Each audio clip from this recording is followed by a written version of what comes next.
Hello everybody, welcome. I hope everyone's keeping well. Welcome to our event, Google New Frontiers. Thank you for taking the time out of your busy schedules, as I know Q4 is a really hectic time for all of us, me included. My name's Paul Cox. I look after some of the areas which we'll be discussing today in our display and video platform DV360 across EMEA. Now, normally we would be doing this in an office and I would be connecting with you face to face, but this year we're doing things differently to connect with our customers. And that's exactly what today's event is all about. New ways of doing things differently to connect with your customers in new moments and get increased value for you as a business when you do it with Google Tools. We're really looking to take you to the bleeding edge of advertising today, and we're going to be unveiling some globally never before seen content and opportunities. So you're really in the right place if you're thinking about what is that next big thing or next big thing I need to be doing. This event for me is a new frontier of its own, as we attempt to connect you with a bunch of experts from around the globe virtually. We've got a fantastic agenda for you, which we hope really engages you and inspires you to think about new formats and channels, but new ways of operating. The New Frontiers name, it was initially intended to focus on what you see in our agenda: planning, advanced TV, audio, digital out of home. Now, whilst it is all of those things, in recent months, the world has changed around us, and that name, New Frontier, has kind of really taken on new meaning. We're really in a new frontier of our own as individuals, as teams, as companies, as marketers. We're all doing things differently to what we did in 2019. So after today, we'd really love to partner with you to really understand, how you're thinking about doing things differently going into 2021 and where Google's New Frontiers can help you. If you would like to ask a question or share an opinion, anything that you want to share or ask across any of our presenters, underneath the stream, you will see a link to a form which you can then ask your question or share an opinion, and we'll get back to you straight after the event. But to start the journey, I'd like to give you a warm welcome and introduce Paul Coffey from our EMEA leadership team, who's really going to get us thinking about a new frontier that we don't always consider in our thinking when it's not a format or a channel. I'll hand it over to Paul to explain more.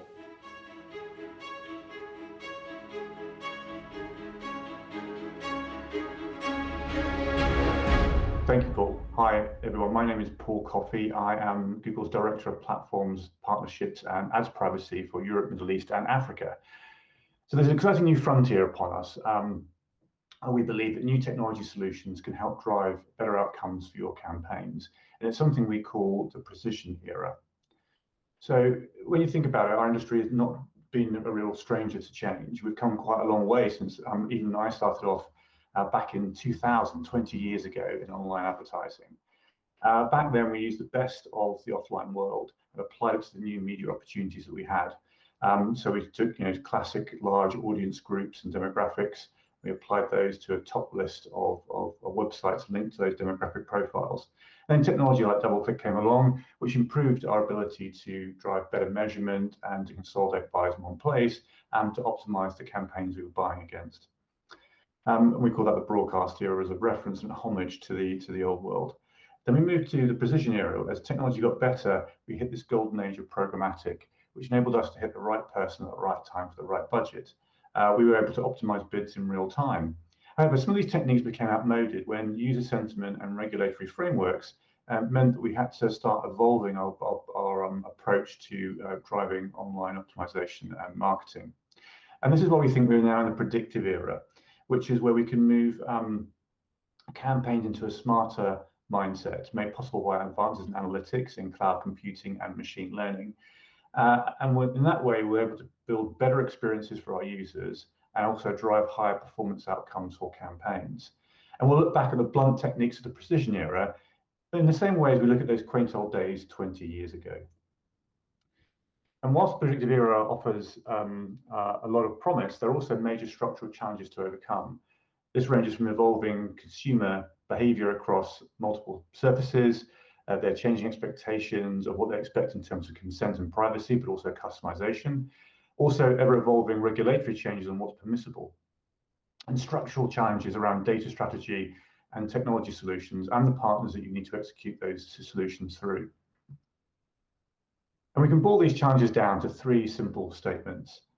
We'll be working with less data, we're operating in a more complex environment, and have to be privacy first. At Google, we've developed over many years technology solutions which we believe can help you address these challenges. Google Marketing Technology enables marketers to tap into real insights across media and channels to predict consumer intent at scale.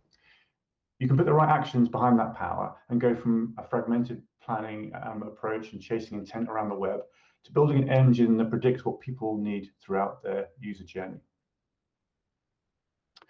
And much of what we deliver here is centered around the power of machine learning. As industry changes and which are putting limits on the amount of personal data and signals that can be used, Google's advances in automation and machine learning and prediction will become even more important for delivering relevant ad experiences and reliable measurement for marketers. Machine learning and automation, and that could be attribution modeling, smart display campaigns, universal app campaigns, are there to help marketers reach desired audiences and measure their effectiveness of their campaigns without having to rely on outdated models of planning and data collection. So it's a pretty exciting future. We've got solutions in place such as Google Marketing Platform and Cloud Services, which we think are a really powerful technology proposition for you. And they help you build solutions to better understand that customer journey within the constraints and the realities of today's user experiences, better predict customer and marketing outcomes in a much more intuitive way than we've ever done before, and also personalized experiences to ensure that you deliver the best quality user experience for all of your customers and opportunities. A good example of what we can do in the market was from Rituals, as a luxury bath and body business founded in Amsterdam in 2000, and they scaled their audiences by leveraging Google Analytics 360 to create audiences based on the high probability of conversion. And then they shared these audiences with DV360 to activate insights through new campaigns. And that drove an 85% increase in conversions and a 15% decrease in cost per acquisition. And they're not stopping there. They're now pulling in lots of offline data and information from their CRM systems and email and melding that all into one overall data lake within Google Cloud to build an even larger audience cohort to drive their activities even faster than ever before. So the future of digital marketing is definitely being transformed by technology. So big data, artificial intelligence, immersive technologies, machine learning. They're all ways which we can improve the way that we drive campaign performance and look at marketing strategy. But really, it's not really about the future, it's about the now. So the challenge is, are you prepared for today? And this is really the theme for the rest of the sessions that you'll be watching throughout this day. So that's it for me. Thank you for connecting with me on this session. I'm now going to hand you over to Minai, who will take you through our developments in media planning. Thank you very much.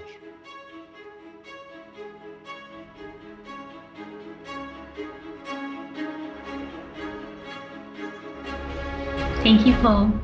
Hey everyone, my name is Minai Bui and I lead our global product strategy for planning tools and display and video 360. I'm really excited to be walking you through the latest developments to our media planning capabilities. And in this session, I'll be sharing with you details on our most recent launches, how we think our tool can add value to your planning process, and give you a sneak peek in what's coming on our roadmap. So first, we know that reach is critical for agencies and marketers when building brands and businesses. Advertising and media campaigns are often planned, bought, measured, and evaluated based on their ability to effectively reach a particular audience. So this concept isn't new, but how we reach those audiences has definitely evolved. And as you'll hear throughout this event, and also having likely experienced it directly yourself, we've seen an evolution of content and technology in this new frontier. Across EMEA and around the world, there's an explosion of content, and this, along with the growing number of smartphones, tablets, and connected devices, has really presented new opportunities to reach customers throughout their day. Now, whilst this is no doubt incredibly exciting, it also presents challenges to planners, traders, and marketers like yourself. So how do you navigate this complex and increasingly fragmented ecosystem to reach the customers that you truly care about. And this is all before we even take into consideration what's going on in the world at this very moment. We're all experiencing something completely unprecedented, and many of you are under immense pressure to help your customers navigate this fast-evolving, unpredictable situation. And while this time is undoubtedly challenging for everyone in our industry, we hope that our tools can at least provide some level of support to you during these uncertain times. Our Reach Planning tool in Display and Video 360 first launched last March, and we originally built it to help you and your clients better understand the opportunity to reach your audience. Our team's focus has been to help you effectively and accurately plan your media campaigns, and this continues to be the case during this time when we're seeing monumental shifts in consumer and advertiser behaviors. Now, while we know that the future is incredibly difficult to predict, now more than ever, we're focusing our efforts to continue improving our forecasts, improving our tools to support you as you navigate through these uncertain times. Just quickly too, for those of you on the call who are unfamiliar with our reach planning capabilities, I wanted to share a quick recap of what our tool does and some of the unique benefits that the tool offers. So first, the tool allows you to understand how many people your programmatic campaigns are expected to reach by accurately forecasting the unique reach and frequency of your media campaigns brought through Display and Video 360. The tool also allows you to explore how combinations of Google, first-party and third-party audiences impact the reach of your campaigns. And last but certainly not least, the tool is available globally. It's directly in the UI so that you can get accurate forecasts quickly and take action on those. Our forecasts also leverage Google's unique reach methodology. And so this is being used by your teams and the teams that you work with for reporting and measurement. And hopefully this helps you better connect planning to buying to measurement and have a really complete view of your overall campaign. Since we first launched this tool, we've heard directly from you on how valuable this feature's been in helping you build better plans and help you plan media campaigns, particularly as more of your clients are embracing programmatic technology. And you've shared with us how our reach planning tool has helped you and your teams figure out how and where you should allocate your media budgets, understand the potential reach you can achieve through the platform, and most importantly, provide accurate forecasts to ensure you deliver on the plans that you put forward. We know how important this is to you and to agencies like OMD New Zealand, who kindly shared this quote that you can see on the screen now. And we've been working hard to ensure that our planning tools can continue to support you now and into this next new frontier. So with that, I'd love to share with you some exciting features that we've recently launched to our platform. The first is a dedicated user role for media planners. Now, we know that media planners are increasingly being held accountable for how well an ad campaign actually delivers against the plan. And as more advertisers embrace programmatic, we're seeing deeper collaborations between traditional media teams and agency trading desk teams when it comes to planning programmatic campaigns. So with these deeper collaborations, we've heard from you that you wanted media planners to have access to our reach planning tools so that they can understand the potential reach that they can achieve through the platform. And this is exactly why we created this dedicated user role, so that media planning teams can access the tool and feel comfortable without being worried about impacting any live or upcoming campaigns. We also know that a lot of your media planning teams are already using Google Ads Reach Planner today to plan their YouTube campaigns. So we recently revamped our UI in Display and Video 360 and made it consistent with the Google Ads Reach Planner UI to reduce training needs across your team.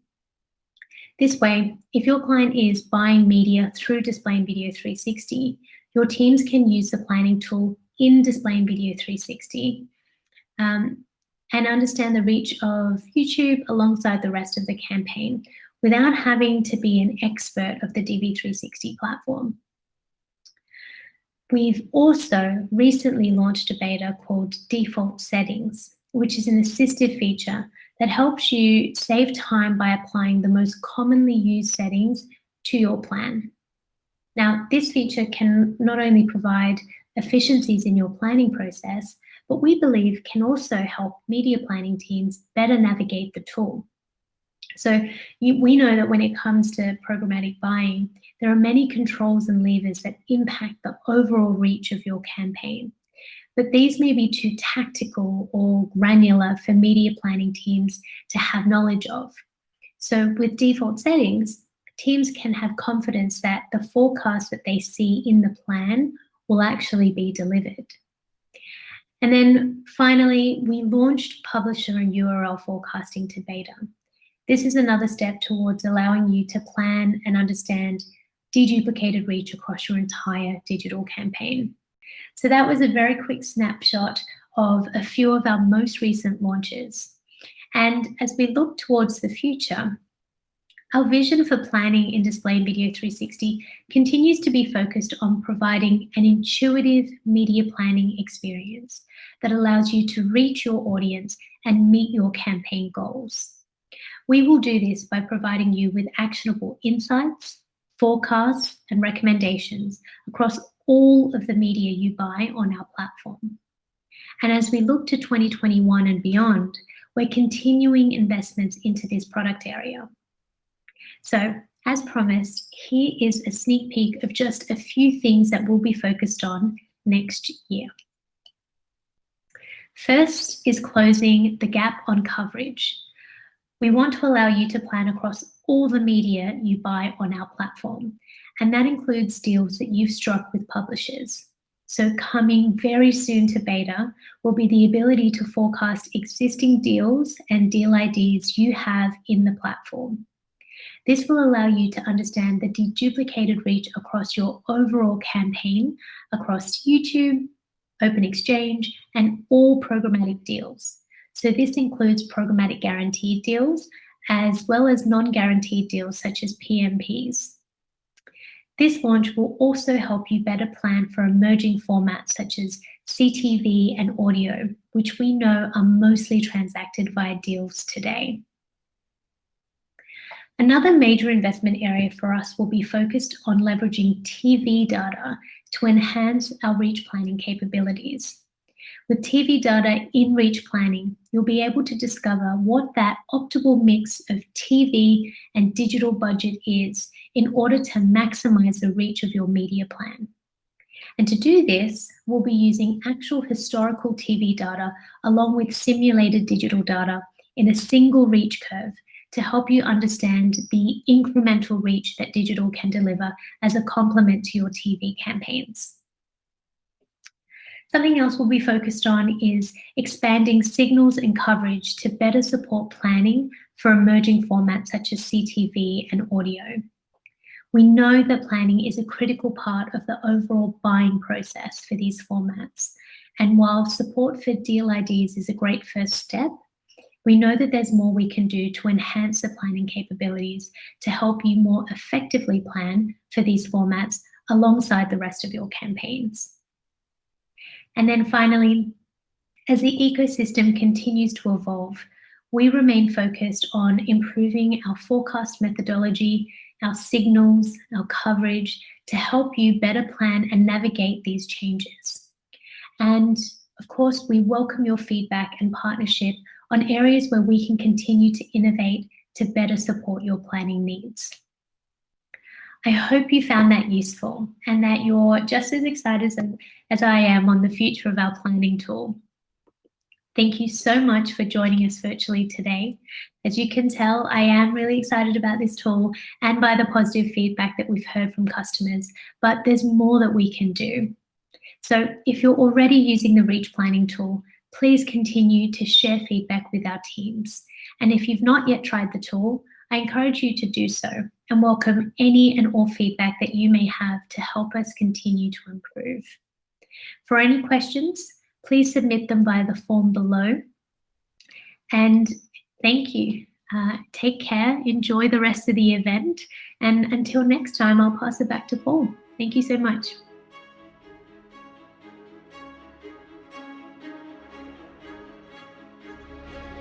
Welcome back, everybody, and thank you so much, Minai, for showing us around the planning areas of Display and Video 360. It's been really exciting to see the journey of planning over time in recent months and years, how we can now give media planners that certainty around the kinds of reach they're going to get for a given budget within a programmatic context. And that really shows that bringing that programmatic trading and that media planning worlds together in the same platform can be really powerful in an integrated way. I thought it was really exciting to see how publisher deals can now be forecast out within that tool. So look forward to seeing more developments within the planning environment. And we're going to turn our minds now from planning to advanced TV. And with that, I'm going to hand you over to Marielle and the team to tell you more.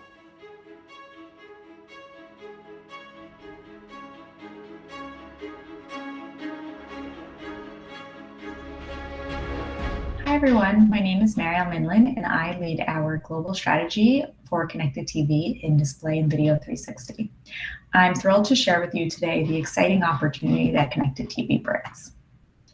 The evolution of TV is in full effect with a user behavior shift towards digital video. Now, some might say that that means that TV is dead. However, we do not believe that's the case. For just some examples to consider. The amount of drama shows has more than doubled in the last few years. Streaming providers like Netflix are spending billions of dollars on new content. Parties like Disney Plus are an example of how traditional broadcasters are evolving into the digital space. TV and TV content is not dying. If anything, it's significantly growing. And what's exciting about the connected TV space is that it creates a whole new opportunity for marketers to reach their audiences who are viewing this content. As you can see from the stats on the screen, throughout Europe, connected TV usage is skyrocketing. And the amount of time consumers are spending while watching connected TVs is also increasing, especially in the last year during this pandemic and during shelter-in-place restrictions. Now, these new streaming habits do offer a huge opportunity for marketers to reach their audiences, including those harder to reach younger demographics. In addition to the proliferation of streaming content and usage of connected TVs, it's important to understand that connected TVs are a new device type that's really at the epicenter of where digital meets TV. So first, what is a connected TV? It's a TV that's connected to the internet, either natively, like a smart TV, or via an external device, like a Roku, a gaming console, a Chromecast or Fire Stick. And with digital, you have this one-to-one lean forward experience with all of the very detailed targeting and measurement options. And on the flip side, you have linear TV. It's a very lean back experience, typically enjoyed one-to-many. And connected TV sort of sits right in the middle, where it has that same lean back one-to-many viewer experience like linear. However, because it's internet enabled, there are many more possibilities to achieve your reach in a much more efficient way. So at Google, our priority for building out programmatic connected TV in Display and Video 360 is really centered around 4 different pillars. The first being accessible. We want to enable marketers to access the content and audiences that they're looking for. The second being efficient. We want them to achieve their reach in a way that drives operational and media efficiencies. And measurable. Being able to measure the outcomes, improve your return on investment. All of this is grounded in a privacy-first approach. Display and Video 360 is the only DSP that has access to the biggest connected TV platform out there, which is YouTube. YouTube is the #1 in reach among all ad-supported OTT and connected TV services, and the #1 in viewing hours. My colleague, Vincent, will go over a lot more YouTube-specific details in the next session. However, I wanted to highlight here that the reach marketers can achieve by incorporating YouTube into their connected TV buys in Display and Video 360 is immense. So while YouTube has the best reach on CTV already, you can even further extend your reach by adding additional premium third-party broadcasters into your mix. Now, as connected TV usage continues to grow, more and more streaming providers, as well as traditional broadcasters, are entering the connected TV market. And access to third-party connected TV publishers in EMEA is continuously growing.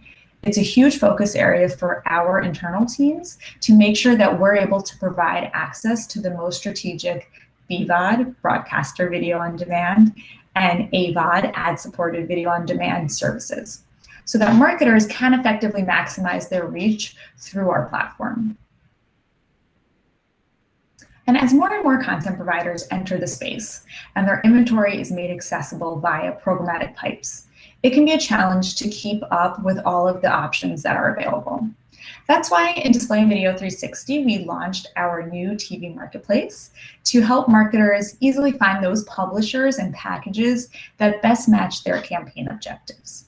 And to streamline the workflow, marketers can kick off negotiations for one-to-one deals with these publishers directly from the marketplace. Now, in addition to Marketplace, we have a full offering to help marketers effectively buy connected TV. We recently launched a brand new dedicated TV buying workflow. This streamlined experience only features options that are most relevant and important for connected TV ads. And it also enables you to target over-the-top content at scale.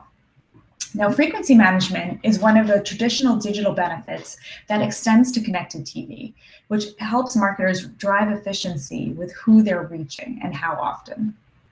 Brand safety is extremely important for all brands. And with our platform, marketers can be at ease knowing that their brands are safe. And due to our extensive categorization features and filters, marketers can include or exclude specific digital content labels and sensitive categories. And of course, measurement. With unique reach reporting, marketers can understand how many people their campaigns reached and how many times. And then they can also measure brand lift on their YouTube campaigns and improve campaign effectiveness mid-flight based on the learnings. I want to call out that the overall ads ecosystem is evolving. Examples such as browser updates, changes to cookies, and of course, regulatory changes. This all shows how important it is to future-proof your marketing strategy. And connected TVs, even though they're a new medium, that doesn't mean that they're exempt from a changing and evolving environment. And at Display and Video 360, we're extremely focused on the importance of privacy and protecting our user data as the industry evolves. So our product is meant for the widest reach. We need to take a very thorough approach to make sure we're developing a sustainable, privacy-safe connected TV environment. And to make sure we're doing that, we support the IAB's identifier guidelines to make sure we're maintaining this high quality and privacy-safe advertising experience. We take this very seriously, and we think that this is an important place to start our connected TV offering, and it will help us create a sustainable offering for the future. Viewer behavior when it comes to connected TVs is much more similar to linear TV. And according to the IAB's Europe Connected TV Guide, connected TV viewings occur in a very similar time pattern as linear TV, with peak times of usage coming at those prime time hours. Another similarity is co-viewing. People gather around the TV and watch content together, and there's no difference when it comes to connected TV. A survey by SpotX of the top 5 markets in EMEA showed that only 24% of people are watching connected TV alone.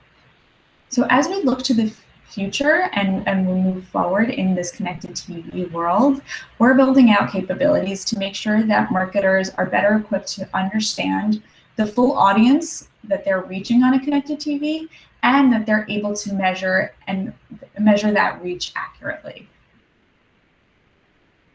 So in summary, you can partner with Display and Video 360 today and in the future to access YouTube and other premium broadcaster inventory, consolidate your buying to gain those important media and operational efficiencies, and measure the impact of your campaigns on connected TVs. And then, of course, all while ensuring a privacy and brand safe environment. And with that, I will pass it over to my colleague Vincent, who will dive deeper into our extensive YouTube on TV screens offering. Thank you.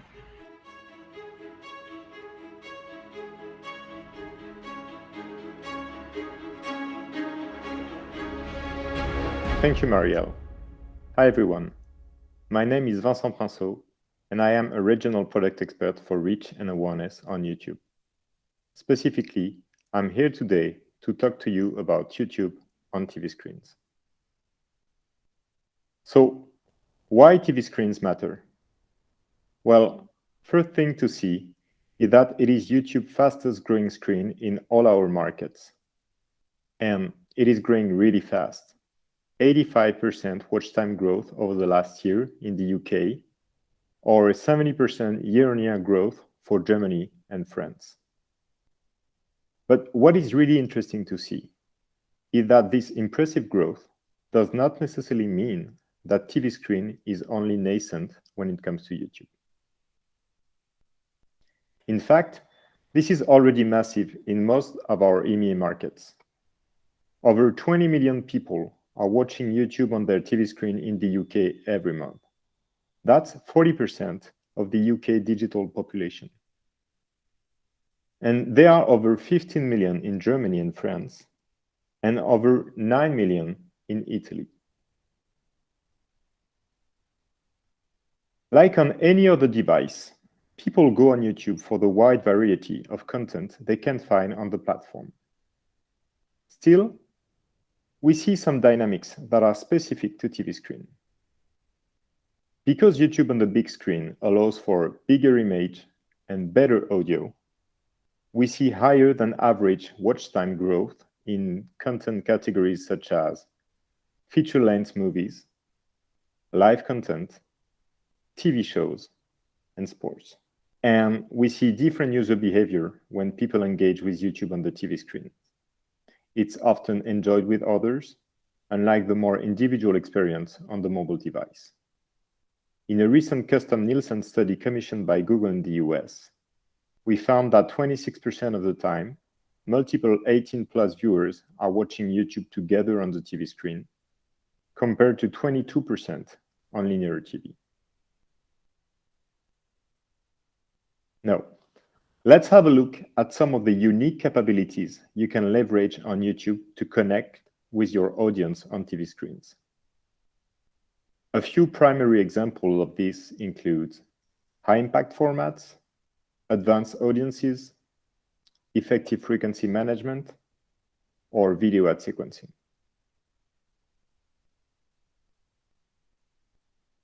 The masthead is YouTube's most prominent ad placement that drives massive reach for advertisers by putting their brands in light of YouTube's millions of engaged viewers. It appears historically at the top of the YouTube home feed on mobile and homepage on desktop devices.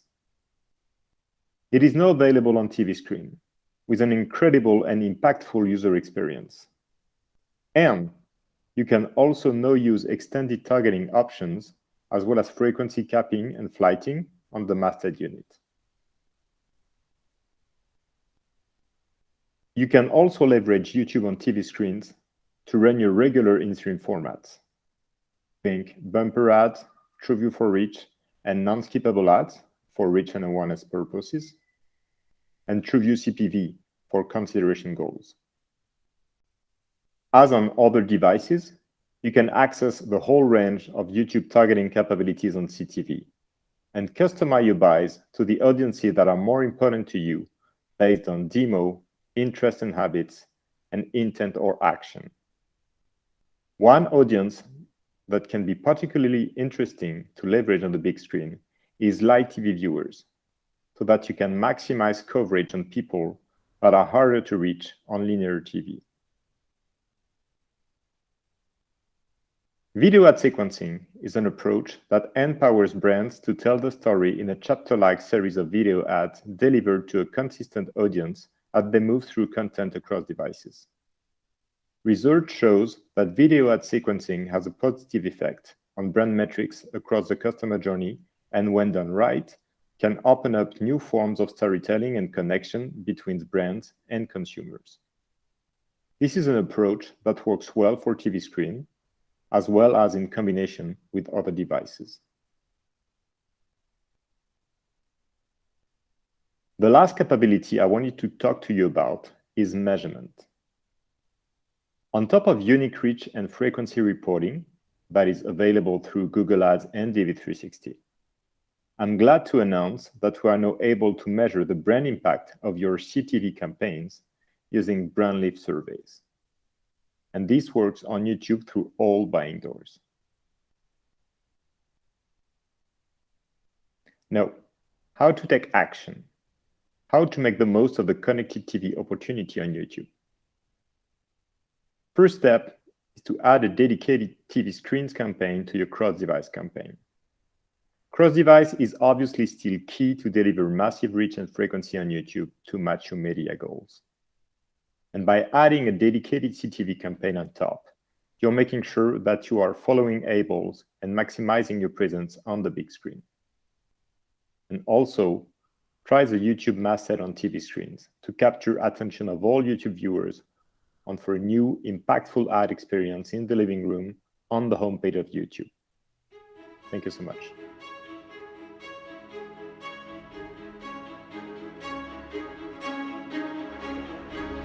Gracias, Marielle y Vincent, por mostrarnos qué podemos hacer en Display Video 360 y en YouTube específicamente respecto a la tele conectada. Hola a todos, me llamo Silvia Benito, trabajo como Sales Manager de DV360 y me gustaría compartir con vosotros las oportunidades que encontramos en España respecto a la Advanced TV, que como sabéis es un concepto que engloba otros más conocidos como teleprogramática o teleconectada. Por daros unas pinceladas sobre el consumo de vídeo y de tele, vemos que nuestro comportamiento de consumo ha cambiado en todas partes. Tomando la slide que habéis visto antes, vemos que en Estados Unidos, por ejemplo, el consumo de televisión decrece, un 20% más o menos, mientras que lo digital y específicamente el vídeo online crece hasta un 67%. En España, por ejemplo, este cambio está ocurriendo también. La tele tradicional, como la conocemos, la tele lineal, decrece año a año teniendo coberturas mucho menores que antes. Este decrecimiento es mucho más notorio en grupos de edades más jóvenes y en franjas horarias de prime time, lo que está haciendo que la edad media de las teles haya aumentado en los últimos años y además que se esté diversificando el contenido audiovisual que consumen otros grupos de edad menores a 45 o 50 años. De hecho, en el estudio de la IAB, que sacó a finales del año pasado sobre la tele conectada, ya afirmaba que el 64% de los internautas consumían contenido audiovisual a través de Internet. La tele se ve de forma diferente, eso lo tenemos claro, pero el consumo audiovisual en España ha crecido considerablemente, posicionándose YouTube como el tercer medio audiovisual que admite publicidad en España para el total población. Uno de los protagonistas en esta aceleración del crecimiento de contenido audiovisual en streaming es sin duda YouTube. Se ve por más tiempo, vemos un crecimiento del 44% en watch time y ha crecido también el consumo de estos contenidos desde la tele conectada, un 46%. Si analizamos un white paper que ha sacado Samsung ahora en septiembre, vemos además que el streaming representa un porcentaje mayor que la tele lineal, un 52% de todo el tiempo dedicado a contenido audiovisual en televisión. El crecimiento del streaming es mayor que el lineal, un 27% versus un 9%, ya que el consumo en streaming se incrementa en 26 minutos y el lineal solo 10 minutos por día, situando al consumo diario de streaming por encima de las 2 horas. Lo que está claro es que aquellos que empiezan a hacer streaming y a consumir contenido de esta forma se mantienen ahí.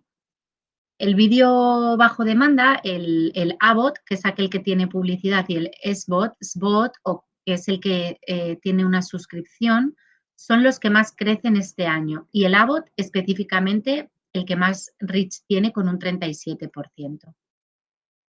Los anunciantes, vosotros tenéis que pensar cómo llegar a estos usuarios a los que no se llega a través de la tele tradicional, y además son dos mundos que pueden ser perfectamente complementarios. Para eso vamos a ver ahora qué contenido audiovisual está disponible en Display y Video 360 independientemente del dispositivo. Tenemos la opción de ver este contenido en el Marketplace, ya lo hemos visto antes. Desde la pestaña de inventario tenemos acceso a todos los soportes o todo el inventario disponible de televisión, filtrando por el país o por los parámetros que nos interesen. Lo podéis ver aquí a la derecha.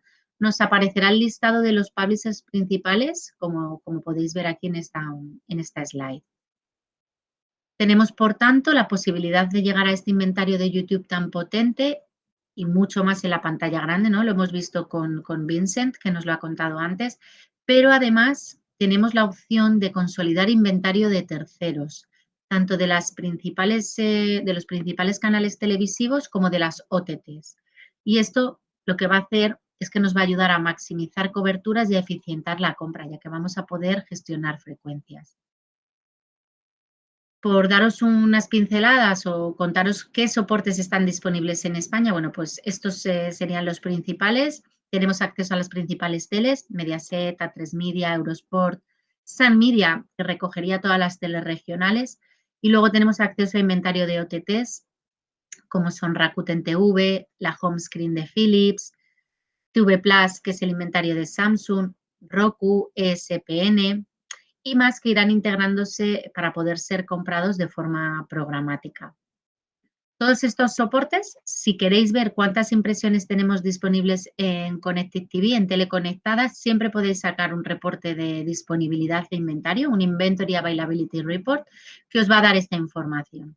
Tened en cuenta que el Connected TV es el dispositivo, es decir, es la tele conectada a Internet o bien a través de una Smart TV o a través de un dispositivo externo. Y, por tanto, todos los soportes con aplicación para este dispositivo tienen cabida, no solo los broadcasters. Si queréis sacar información solo de los broadcasters, pues además del dispositivo, de la tele conectada, deberíais filtrar por vídeo o por alguna URL en particular. En resumen, Display Video 360 os va a ayudar a aparecer en contenido audiovisual, tanto en Connected TV como en cualquier otro dispositivo, desde el móvil, desde el desktop, unificando todo este inventario de YouTube con inventario de OTTs y broadcasters y permitiendo hacer una compra consolidada para llegar a eficientar la compra y siempre con la posibilidad de medir las campañas gracias a los reportes de Unique Reach, que como sabéis nos da información de cobertura, y a los Brand Lift Surveys, que nos dan métricas adicionales de impacto de marca. Esto es todo por mi parte. Muchísimas gracias. Cedo la palabra a Paul.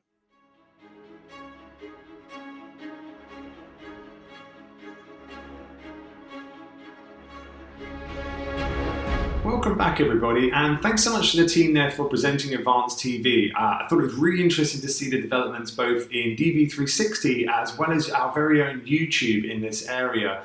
Now, users, as we know as marketers and as we saw, are watching video content like never before. We're also listening to content like never before when we look at music streaming, radio streaming, podcast, and other types of audio formats. So with that, I'm going to hand you over to Red Apple, who's going to really set the scene around the power of the audio format and what this can do for marketers.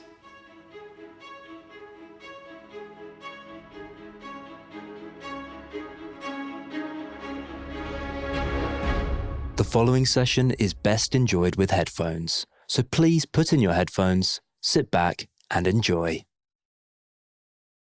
Here at Red Apple Creative, we're known as the audio agency. We create audio ads, podcasts, and we plan and buy audio every day. So what better way to show you the audio space than to deliver our session today using only sound. So let's dive in to why audio is seeing such a boom.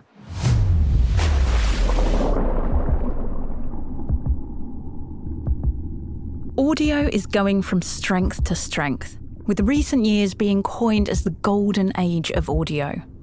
With the rise of smart speakers and apps like YouTube and Spotify on our phones, and therefore in our pockets with us wherever we go, the connected world means that audio has become an anytime, anywhere experience.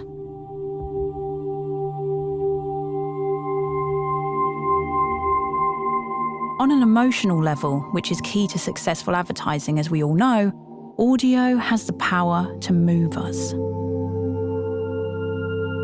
Known as the most personal medium, programmatic audio has opened a world of creative possibilities, where data informs ideas to help brands drive deeper, more authentic connections. We're a world away from the old generic broadcast message. Now we can start to tailor how we approach audio spots based on what we know about the audience, their likes, their behaviours, their moods, combining this with our understanding about the context in which they are listening. People are now soundtracking their days with playlists, radio and podcasts. And as an advertiser, it's key to listen to these moments before speaking to your audience. Let's imagine we wake up and put on our yoga playlist to ease ourselves into the morning. We might be listening to gentle music as we stretch it out during our downward dog position.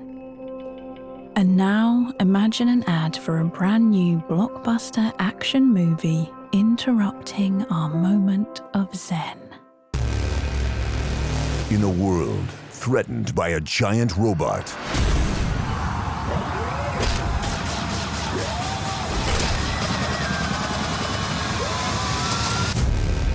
only one thing can save the future of humanity. A dinosaur with a heart of gold and a bite of steel.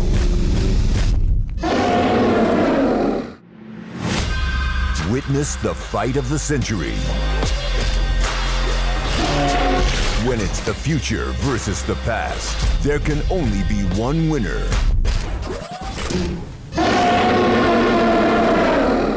Robots vs. Dinosaurs 3 in cinemas now. Well, it would certainly wake us up, but it's not the ideal fit in a moment of calm. However, it would be perfect if you were targeting film podcasts or a behavioural segment of thrill seekers. Something that might fit more seamlessly is a beautiful piece of immersive or 3D audio using nature sounds. Here's an advert we created using existing show assets, which we turned into 7 different 3D audio spots for the BBC's 7 Worlds, 1 Planet campaign.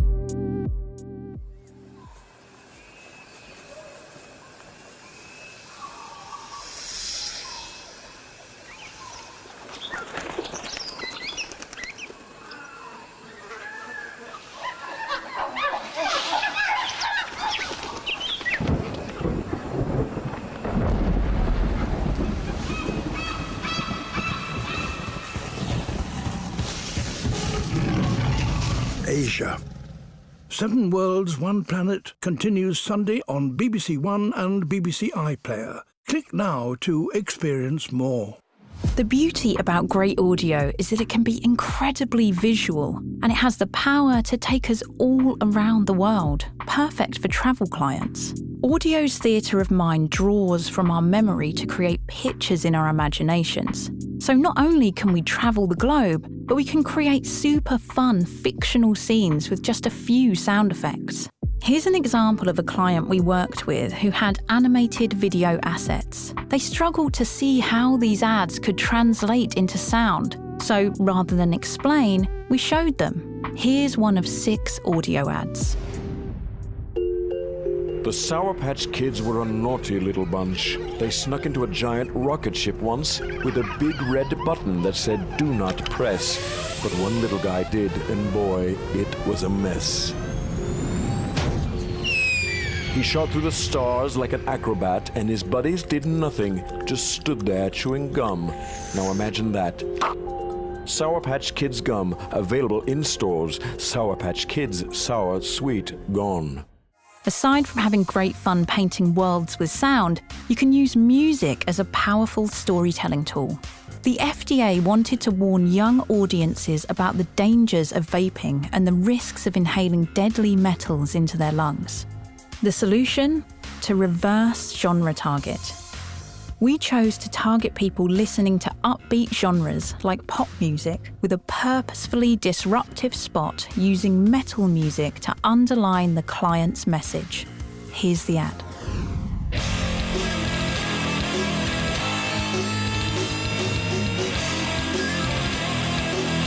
Metal doesn't belong in this playlist, and it doesn't belong in your lungs.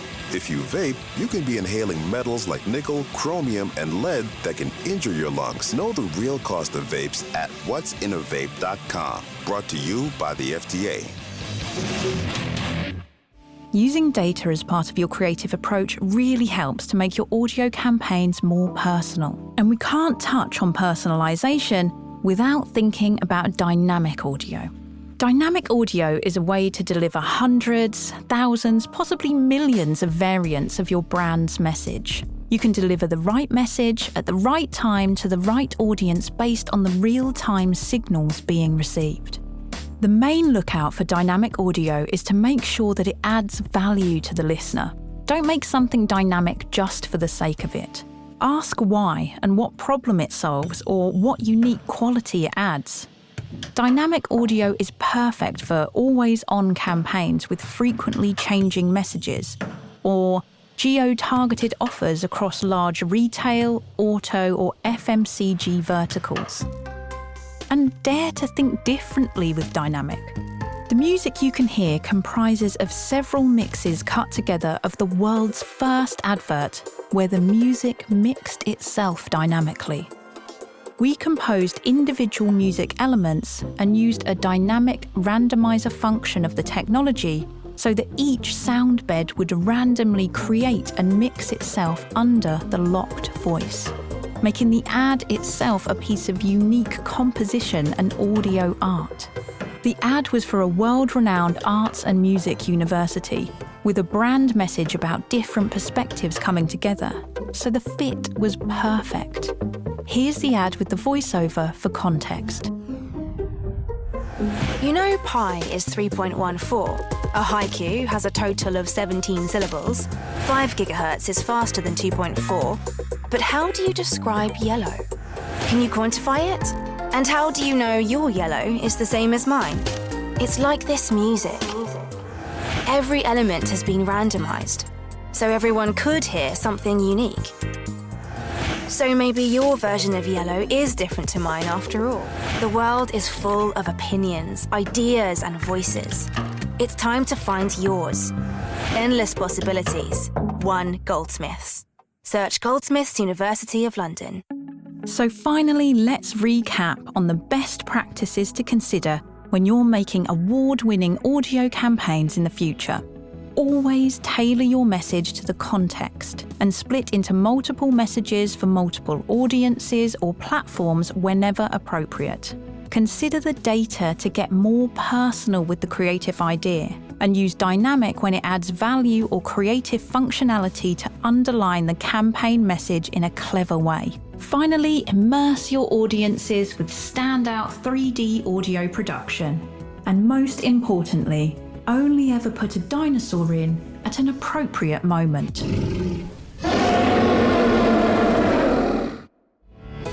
I've been Kathleen Moroney, Creative Director of the audio agency Red Apple Creative.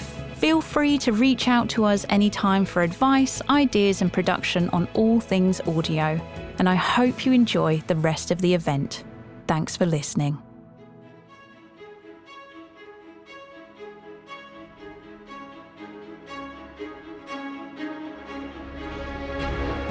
Awesome. Thanks, Paul. Thanks, Kathleen. I don't know about you all, but my eardrums are still tingling after that audio demo.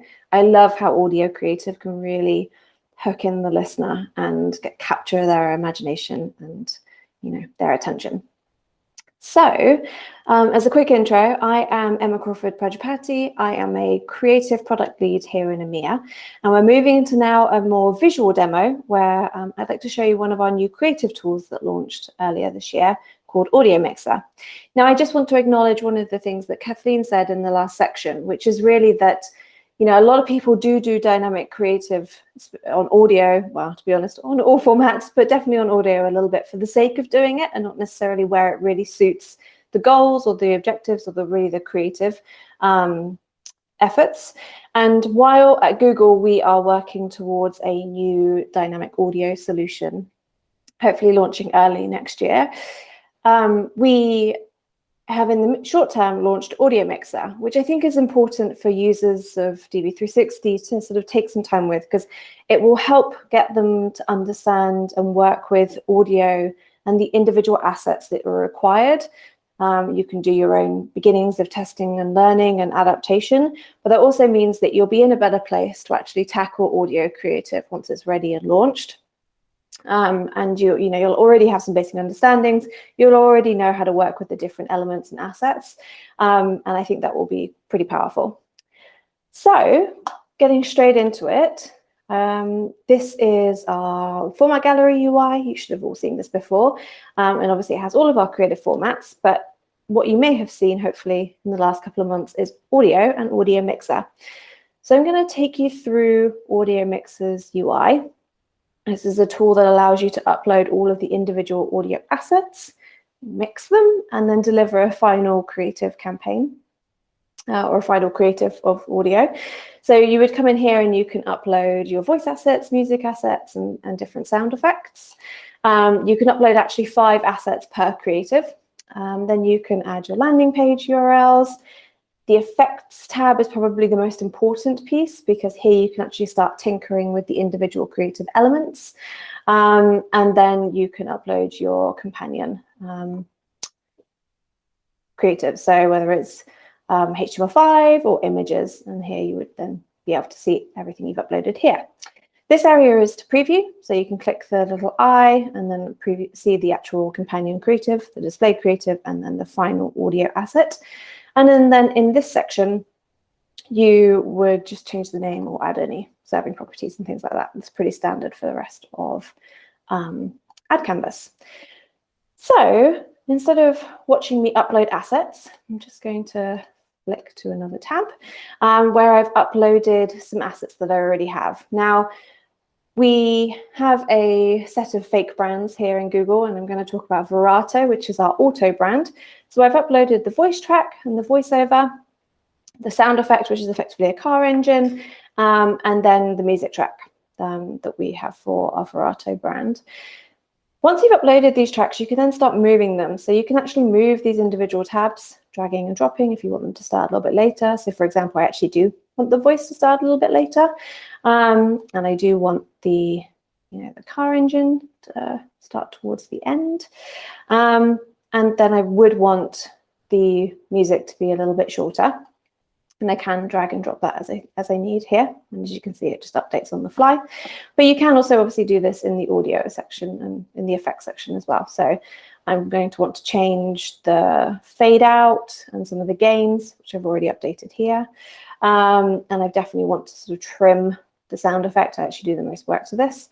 And instead of you watching me do this, I have already done it in another creative. So when I flick here, you'll see in this one, I've already uploaded the URL. I've actually uploaded an image, which you can see here, the 300 by 250. And I've set up these creatives so that they are set offset and have the gain set correctly so that I have a final creative. If I now click off this and press play. Whether you're moving into a new place, playing hooky when the surf is up, or planning a picnic in the park, the Neuron can take you there. With lightning-fast charging and 250 miles of electric range, we're here, wherever life takes you. Test drive the Neuron at your local Vibrato dealership. Great, then that's it. I hope you take some time to go and explore Audio Mixer in your DV360 accounts. Do a little bit of testing and learning. So if you've got any creative tracks, you can set up and start building your audio campaigns. And thank you very much for listening. Thank you.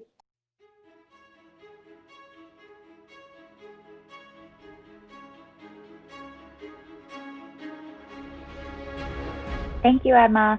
Hi, everybody. My name is Elizabeth Elsner, and I'm a global product lead on audio. So by now, you've heard a lot about the importance of creative when it comes to audio advertising. And you've also just gotten a taste of some of the tools that the teams are working on to help you get started easily. So now, here you are, you have your audio creative, your best-in-class audio, super impactful, but what are you going to do with it? So I'm going to take the next few minutes to talk you through how you can actually drive reach and impact performance with your audio ad. To get started, we're going to do a quick recap. What do we mean when we say digital audio? Where is this running? So on this slide, on the left-hand side is just traditional radio. This is the bucket that we think of when you listen to radio in your car, etc. On the right-hand side are the three slightly different buckets that all make up digital audio. There is online radio. This is radio that's streamed over the internet.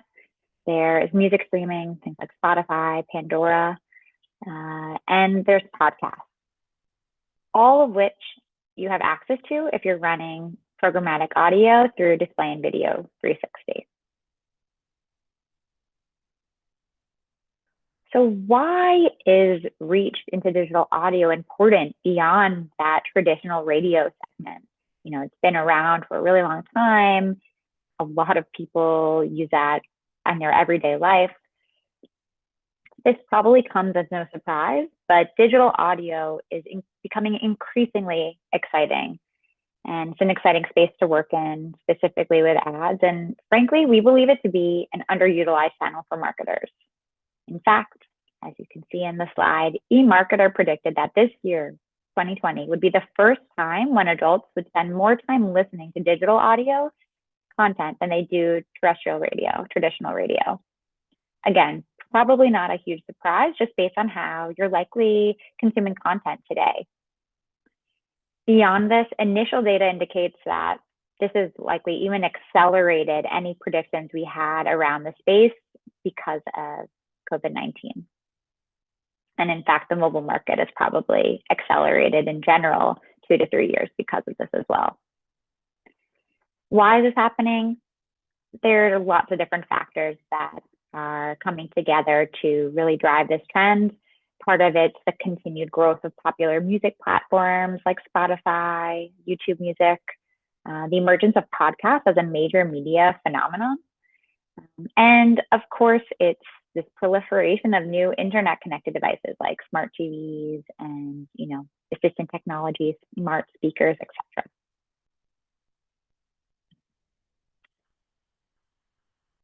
What I like to focus on when we're talking about audio is that it's not just a new medium, but it's actually new moments, it's new opportunities. People are listening to digital audio when they're not really reachable with visual formats, because this is happening when they're relaxing, when they're exercising, when they're working from home, as well as when they're in consideration moments, when they might be searching for something in their primary tab, but the audio is on in the background. All of these moments provide opportunity for us to build awareness and drive incremental reach. I'm sure you're sitting there thinking about all the different moments of your day where digital audio is part of your life. I know for me, I can't start my day without listening to the New York Times podcast. It's called The Daily. And I give my 9-month-old his first bottle while listening to Sesame Street Radio on Spotify every single morning. This slide goes into the details of the incremental reach we're seeing of music apps beyond just radio all across EMEA. And as you might suspect, music apps also allow us to go beyond the existing reach of audio, as the user base has slightly different profiles. So we can reach even more of the population by combining radio with music apps, if the objective, of course, is incremental broad reach. And these are just some examples. This piece is really important. Not only are clients seeing reach by extending beyond radio and capturing attention during new moments, but marketers are improving reach by consolidating their existing video and display buying with audio in the exact same platform. In this example, we compared a standard display and video campaign in phase 1, and then added in audio in phase 2, but we kept the budget and frequency exactly the same. The results went really well beyond expectations, with significant incrementality by reaching new users, again, in new moments and environments. And also, since we were able to control the frequency across all channels, they were able to not overexpose the same user, and we can better utilize their investments to reach new ones. And finally, just to bring it full circle, as you heard earlier today from Red Apple, audio ads are really unique in that from an impact perspective, we have 100% share of attention when you're listening to an audio ad. And so as a result, you're not facing the same congestion and banner blindness as display formats like we can. As you can see, I just pulled out a few stats. There are plenty to choose from, but something like 60% increase in brand recall compared to different industry benchmarks. And something that's really interesting is for multi-format campaigns, when you're layering on audio plus video, we're seeing huge momentum driving this just calls out purchase intent, but across all different brand metrics as well. This really speaks to the ability of sound first experience to capture user attention, and they're valuable as a complement to video and other formats as well. And that concludes my section. I will pass it over to Melodie from our YouTube team for a super exciting update, and thanks for joining.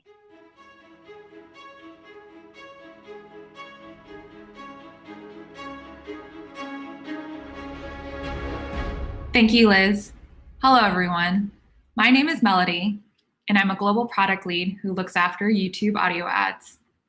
Whether it's to squeeze in a quick living room workout before dinner, or to catch up on the latest episode of a favorite podcast while cleaning the house, people continue to adjust to spending more time at home, and they're turning to YouTube to help.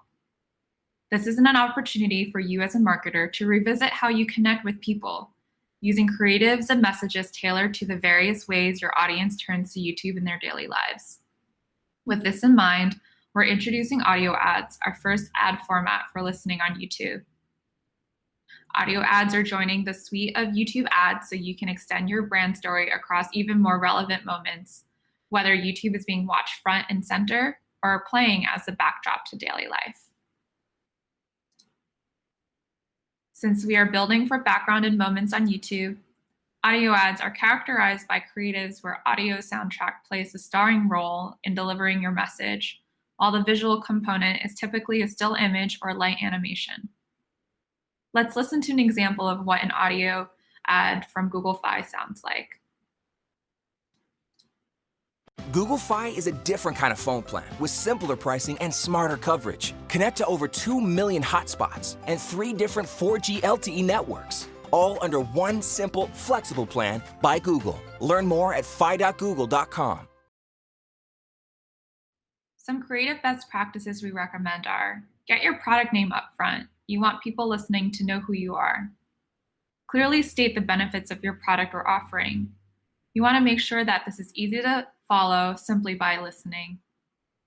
Don't let music or sound effects overpower the announcer. Remember that audio ads go directly into listeners' ears, so avoid extremely annoying or jarring sounds. Make the visual simple. Users likely won't see it, but if they do, you want to help direct them towards an action. Which brings us to our last point. Include a call to action in the audio or visual. Help direct the user towards what you want them to do.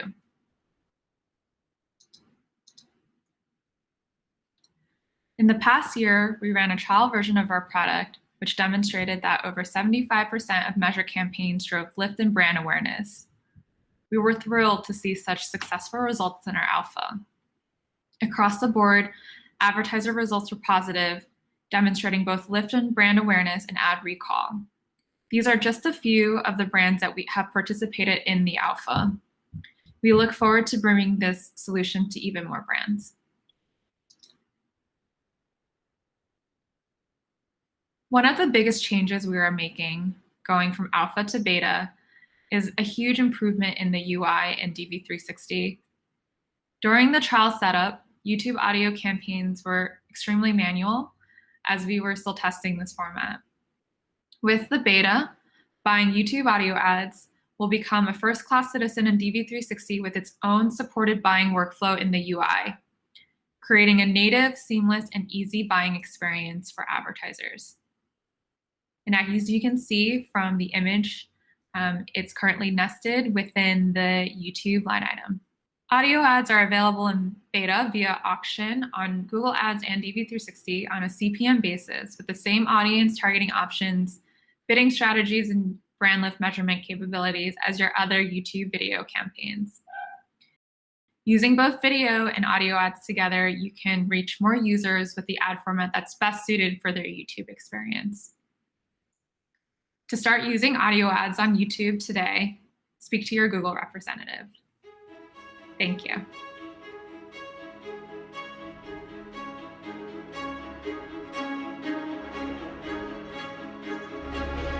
Hola a todos y bienvenidos a la presentación de Acast para el evento New Frontiers de Google.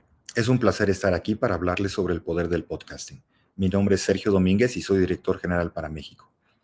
Si no han oído hablar de Acast, permítanme platicarles rápidamente. En pocas palabras, Acast es la empresa de podcast más grande del mundo. Tenemos más de 20,000 programas en nuestra red que alcanzan a más de 265 millones de escuchas mensuales. También tenemos presencia en 13 países alrededor del mundo y más de 200 empleados que amamos el audio. Y lo que es más importante, ofrecemos las herramientas más sofisticadas disponibles en el mercado, tanto para creadores como para anunciantes. Nos gusta pensar en nosotros mismos como el motor que impulsa el podcasting, desde los anunciantes, los creadores y también a los oyentes.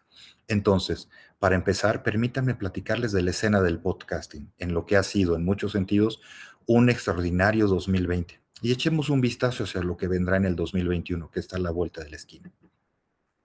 En primer lugar, conozcamos algunas de las estadísticas más importantes para el mercado en España. De acuerdo al reporte Midas de principios de este año, nos dice que 12,5 millones de personas en España hoy escuchan podcast de manera regular. A menudo nos referimos al mercado de podcast como uno de los medios de más rápido crecimiento y el mercado español no es la excepción. Más de 40% de los españoles han escuchado un podcast en el último mes. También sabemos que no solo hay más personas escuchando hoy más que nunca, sino que también están escuchando durante más tiempo. 37% de los españoles que escuchan podcast consumen más de 5 horas de podcast a la semana. Luego, cuando analizamos quiénes están escuchando podcast, todos los reportes muestran que la audiencia es en gran medida pareja entre hombres y mujeres. Pero una de las cosas más interesantes que estamos notando es la estandarización de los alcances en todos los grupos de edades. Atrás quedaron los días en que los podcasts solo eran adecuados para llegar a una audiencia masculina de millennials de 25 a 34 años. Ya que hemos visto un crecimiento bien importante de escuchas de la generación Z y aquellos que quizás son considerados como los late adopters en las audiencias de más de 45 años. Dicho esto, el valor de esta audiencia sigue siendo el mismo, ya que vemos que la audiencia de podcast tienden a tener mayores ingresos, un más alto nivel educativo, influyen en las decisiones de su entorno y tienen muchas más probabilidades de convertirse en los primeros en adoptar una marca. Por lo tanto, no nos sorprende que los anunciantes ya hayan descubierto el poder y la influencia de la publicidad en podcast, tal como lo demuestra el pronóstico de la IAB y de PricewaterhouseCoopers, en el que reportan que los ingresos por publicidad en podcast superarán la marca de los $1,000 millones solamente en los Estados Unidos en el 2021, que como sabemos está a unos meses. Por lo tanto, la gente está escuchando más podcasts que nunca, lo que proporciona a los anunciantes escalabilidad y diversidad de audiencia.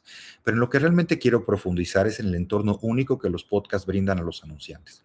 Pregúntenle a cualquier podcaster o oyente de podcast y les dirá que el tiempo que pasan escuchando podcast es el tiempo más envolvente y atractivo que pasan consumiendo medios. Según nuestra propia investigación, sabemos que el 90% de los escuchas de podcast se realiza con auriculares, lo que brinda a las marcas la oportunidad única de tener una conversación personal con los clientes potenciales. Y sabemos que funciona, ya que el 76% de los oyentes nos dicen que han actuado según un mensaje de marca escuchado en un podcast. A menudo decimos que nadie escucha accidentalmente un podcast. Las personas eligen específicamente qué podcast quieren escuchar, dónde y cuándo quieren escucharlo, lo que significa que los anunciantes también se benefician de tener más opciones para decidir cómo, dónde y cuándo llegar a su público. Esta evolución brinda a los anunciantes nuevas oportunidades para alinear productos y mensajes con acciones que simplemente antes no eran posibles. Por último, la audiencia de los podcasts es valiosa porque, a diferencia de otras audiencias, esta es extremadamente difícil de alcanzar. Los datos de Acast Intelligence muestran que casi un tercio de nuestros oyentes usan adblockers, el 84% paga un servicio de audio premium y un considerable 62% no escucha la radio comercial. Esto significa que su marca tiene la mejor oportunidad de llegar a estas audiencias premium a través de podcast. Espero que ahora se estén preguntando cómo ser parte de esto. Bueno, déjenme contarles sobre Acast Marketplace, el hogar de la compra de podcasts a nivel mundial y cuyo inventario ahora está disponible en DV360 de Google. Como mencioné hace unos momentos, nuestra red tiene más de 20,000 títulos. En esta diapositiva pueden ver la gran variedad de talentos y editores respetados a nivel mundial que están con Acast. Y Acast Marketplace es el único lugar donde pueden anunciarse en estos programas. Un aspecto muy importante que mencionar es que Acast cree firmemente en un ecosistema abierto del podcast. Esto significa que hacemos que todo nuestro contenido y, por lo tanto, todos los anuncios de nuestros clientes estén disponibles en todas las aplicaciones, plataformas y dispositivos, desde teléfonos móviles hasta altavoces inteligentes, desde Apple Watch y aplicaciones para automóviles, también en todas las plataformas de escuchas de podcast, desde Apple Podcast, Spotify a Google Podcast y, por supuesto, en nuestra propia aplicación Acast. El Acast Marketplace está a la vanguardia de la innovación dentro de la publicidad de podcast. Inventamos la inserción dinámica de publicidad, que ahora es el estándar para publicidad de podcast en todo el mundo. Y nuestros desarrollos más recientes incluyen herramientas de inteligencia artificial y machine learning para permitir keyword targeting, que llevará el poder de la publicidad contextual a un nivel completamente nuevo. Sobre todo en este momento crucial con la desaparición de cookies. Y nuestra oferta programática, la cual brinda a los anunciantes la flexibilidad y la escalabilidad para lograr el éxito independientemente de sus objetivos de marketing. Hay tantas oportunidades y el contenido de los podcasts es en sí mismo solo el punto de partida. La creatividad que vimos durante el año pasado, la evolución de nuestra tecnología, la segmentación contextual y el crecimiento de nuestra oferta programática son realmente revolucionarios en la publicidad de podcast.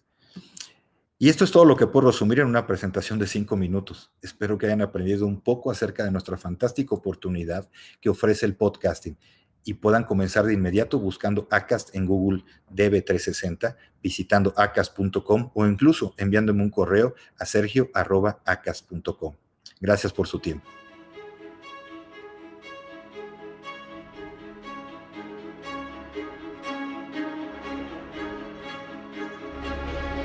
Gracias, Sergio. Súper interesante conocer más sobre el formato podcast que hoy en día está tan en auge. Buenos días a todos. Espero que os esté gustando el evento y que os hayan parecido relevantes todas las ponencias anteriores. Mi nombre es Silvia Benito, soy Sales Manager de DV360 en España y hoy vengo a contaros cómo llegar a esos usuarios que consumen cada vez más audio en España. La forma en que escuchamos audio ha cambiado totalmente. Audio ya no es sinónimo de radio. Antiguamente sí que la escuchábamos el dispositivo en sí en casa o en el coche, pero ahora de escuchar la radio hemos pasado a escuchar música, podcast y casi desde cualquier lugar. No necesitamos el dispositivo en sí porque podemos hacerlo desde el móvil, desde el ordenador, desde un altavoz inteligente. Podemos hacerlo yendo a trabajar, en el gimnasio o desde el coche y decidimos qué contenido escuchar. Según la IAB, el 60% de los mayores de 16 años declara haber escuchado audio en el último mes y casi 70% de los usuarios lo hace a diario. De hecho, este nuevo comportamiento se ha visto influenciado notablemente por 3 factores: consumo de podcast, incremento de coches conectados y altavoces inteligentes. En España, el 41% de los adultos internautas consumen este formato por delante de mercados como UK o US. Y el incremento de los coches conectados ha hecho, por ejemplo, que haya un 55% más de escucha global en el coche. Y por último, el hecho de contar con más altavoces inteligentes, para 2024 se espera que en España, Alemania, Reino Unido, Francia e Italia, casi el 60 millones de hogares cuenten con uno. Y de hecho, hasta ahora, el hecho de tener estos dispositivos está haciendo que haya un 130% más de escucha en altavoces. Además, si tenemos en cuenta la situación actual que estamos viviendo, algo sin precedentes que está afectando directamente a la música, a las compañías discográficas, incluso a los artistas, esto está haciendo que el consumo en streaming sea cada vez mayor. De hecho, lo que vimos también en el confinamiento es que este consumo empezó a ser homogéneo durante todo el día, debido a la falta de commuting, por ejemplo, haciendo aún más interesante el hecho de poder llegar a estos usuarios en cualquier momento del día. Vemos que el formato se consume por este cambio en el comportamiento del usuario que estamos comentando, el cambio también de las nuevas tendencias y de la aparición de los nuevos dispositivos, agilizado también por la situación actual que estamos viviendo. Y vemos además que los anunciantes cada vez tienen más claro que llegar al usuario a través de este medio es importante, ¿no? Pero ¿cómo perciben los usuarios este formato? Bueno, pues mayoritariamente la opinión es positiva. Les permite conocer a las marcas y conseguir información sobre un producto o servicio y además les es útil para tomar decisiones de compra. A nivel recuerdo publicitario, es algo que también crece respecto al año anterior, es decir, los usuarios sí que ven el formato como un medio para comunicar y que los usuarios recuerden el mensaje, siendo muchísimo más notorio este recuerdo en categorías de viaje, automoción, tecnología y servicios financieros. Hasta aquí estamos viendo por qué el formato es importante, ¿no? Por qué está ganando tanto peso. Y lo que es cierto es que los usuarios se encuentran ahí y es vital para las marcas, para los anunciantes, incluirlo en las planificaciones, ya que os puede ayudar a conseguir cobertura, es decir, partimos de que es un formato consumido por una gran parte de los internautas, lo hemos mencionado antes, el 60% consume audio online, según los datos de la IAB, y además veremos que este formato puede ayudaros a conseguir coberturas incrementales, precisamente por las características del formato, ¿no? Respecto a las campañas de display de vídeo. Os permite además conectar con los usuarios mientras están consumiendo música, podcast, haciendo otras actividades. Es un formato screenless. Recordad que el 79% del consumo de audio tiene lugar cuando no hay contacto visual. A nivel de audiencias también se pueden utilizar segmentos demográficos, de afinidad, playlists, géneros musicales, que lo que hacen es que enriquecen aún más las campañas de audio. Y por último, es importante también este formato porque os puede ayudar a tener impacto en métricas de marca. Tenemos estudios que demuestran que hay un impacto del 60% o un incremento del 60% en brand recall y hasta un 52% en brand interest, lo que hace que el formato pueda también ayudaros a conseguir estas métricas adicionales. ¿Por qué audio en display video 360? ¿no? El uso de nuestro DSP como tecnología para comprar este inventario os va a permitir consolidar y eficientar la compra de medios. Tenéis acceso a los principales soportes con escala global, podéis gestionar frecuencias y de esta forma llegar a más usuarios, podéis llegar a una audiencia muy cualificada y además desde Display Video 360 vais a poder tener métricas que os van a dar un valor adicional sobre el formato. Por ejemplo, cuántas veces se ha escuchado, cuántas se han hecho en su totalidad, métricas de escucha por cuartiles, cuánto cuesta cada una de esas escuchas, cómo se interacciona con el banner de acompañamiento. No olvidaros también que al ser un formato screenless, la creatividad juega un papel fundamental. Ya habéis visto con Emma que las creatividades de audio son súper relevantes y que gracias también al audio mixer se pueden crear fácilmente desde la plataforma. ¿Qué os recomendamos, ¿no? A nivel creativo? Bueno, hay que entender muy bien a quién se dirige el mensaje para que sea atractivo. Hay que hacerlo corto y memorable con un call to action claro y que repita la marca varias veces durante el anuncio.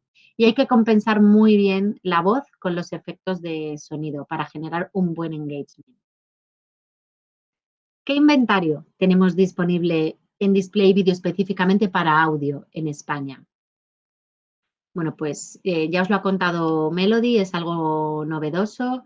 Hay un beta para YouTube para poder testar el formato audio en este soporte, pero además tenemos acceso a inventario global tipo TuneIn, Deezer, SoundCloud, Pandora. Y en España, proveedores con mayor presencia serían Spotify, el grupo Prisa, AudioMotion, VIOOH. De hecho, podéis descubrir todo este inventario desde el Marketplace. Dentro de la interfaz de DV360, para los que no lo sepáis, hay una pestañita que se llama Inventario y dentro de esta, el Marketplace, hay una pestaña de audio que os va a permitir encontrar los soportes que ofrecen este formato a nivel global. Podéis seleccionar multitud de filtros para encontrar el inventario que más os interese. Lo podéis ver a la derecha. Hay filtros de geo, del exchange, dispositivo, entorno, duración. Los podéis ir filtrando y os va apareciendo los soportes que incluyen estas características. Si, por ejemplo, filtramos por Geo España, podréis ver el listado de soportes y clicando sobre cada uno de ellos aparecerá una pestaña como la que os muestro aquí deprisa, con el volumen de impresiones de los últimos 7 días y el perfil de la audiencia en base a localización, dispositivo, tipo de contenido. Tenemos también la opción de que podáis solicitar una propuesta directamente al soporte, ¿vale? Como veis, estamos intentando facilitar el acceso y el descubrimiento de este tipo de inventario. Y ahora, si hacemos un deep dive en los principales proveedores de audio en España, bueno, tenemos YouTube, como os hemos comentado, es algo muy nuevo, que está en beta. Tened en cuenta que YouTube es la plataforma número 1 para descubrimiento de música, con más de 1 billón de usuarios mensuales, lo que os aporta un reach inigualable. Es un formato que no se ha usado antes en este soporte. Y, por tanto, es un formato que yo os animo a que testéis porque estoy segura de que vais a tener buenos resultados. Para los que no conozcáis bueno, son 15 segundos comprados a CPM que os pueden ayudar a generar awareness y consideración sobre vuestra marca. Se compra en base a Open Auction, algo distinto con la mayoría de los soportes que hacen audio, que lo hacen en base a CPM y suelen ser deals, suele ser un CPM fijo. Y la implementación, bueno, pues es tan fácil como una campaña de vídeo en YouTube, con el añadido que además podemos medir el impacto a través de un Brand Lift Survey. Otro proveedor bastante importante, yo diría el principal proveedor de música en streaming con un inventario de mucha calidad, hablamos de Spotify. Estamos hablando de que tiene una cobertura de 12 millones de usuarios únicos según Comscore. Además, aporta cobertura incremental sobre las radios y que os permite llegar a una audiencia muy cualificada gracias a las segmentaciones disponibles, teniendo en cuenta que además el 70% de los usuarios de Spotify piensan que la publicidad tiene un efecto positivo en la marca y que combinando audio con vídeo pues hay un mayor recuerdo de marca y aumento de la notoriedad. ¿Vale? Yo os animo también a los que no lo hayáis hecho que testéis Spotify. Ahora, además, como novedad, existe la posibilidad de hacer un Programmatic Day en el que puedes bloquear impresiones de audio por 24 horas. También esto se negocia directamente con el soporte. Prisa, por primera vez tenemos este inventario a través de Google Partner Inventory, es el inventario de radios. El grupo Prisa, como sabéis, es uno de los principales editores españoles con acceso a la SER, a los 40, a Cadena Dial, a Radio Le. Y podéis hacer publicidad tanto en los directos como en los programas bajo demanda. Y tenéis acceso también a podcast. Por último, tenemos AudioEmotion y AdWave, que como agregadores nos permiten tener acceso a inventario en streaming y podcast pues de iVoox, de Radio, Cataluña Radio, Capital Radio, TuneIn, Spreaker y, como veis, con también bastante buen volumen de impresiones. Y ya por último, Teniendo en cuenta todo este inventario disponible que tenemos en España, me gustaría acabar con una diapositiva que ya habéis visto en las presentaciones previas. Yo creo que Elizabeth os lo ha mostrado sobre el impacto que tiene el formato, tanto en métricas de marca como en brand recall. Pero es que además también tiene impacto en intención de compra. Y además, si veis aquí, bueno, el hecho de añadir audio a las campañas de vídeo y de display os puede ayudar también a conseguir coberturas incrementales, a conseguir esos usuarios que de otra forma no estaríamos consiguiendo, y os puede ayudar a conseguir hasta un 58% de cobertura adicional, como vemos en este caso de Nestlé, con una reducción del coste del usuario impactado de hasta el 33%. Tenéis aquí otro ejemplo también de una compañía de auto. Y con esto es todo. Simplemente quería resaltar la importancia de este formato y la disponibilidad que tenemos de soportes en España. Así que muchísimas gracias. Le cedo la palabra a Paul. All yours, Paul.